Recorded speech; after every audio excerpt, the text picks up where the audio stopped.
spots.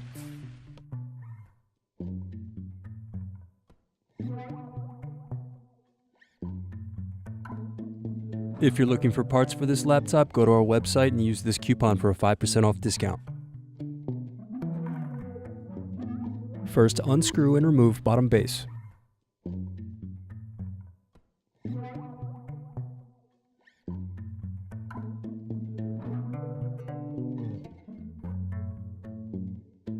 Then unplug battery connector.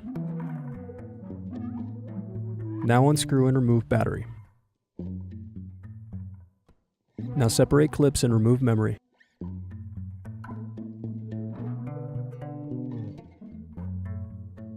Need more? Check out these other tutorials.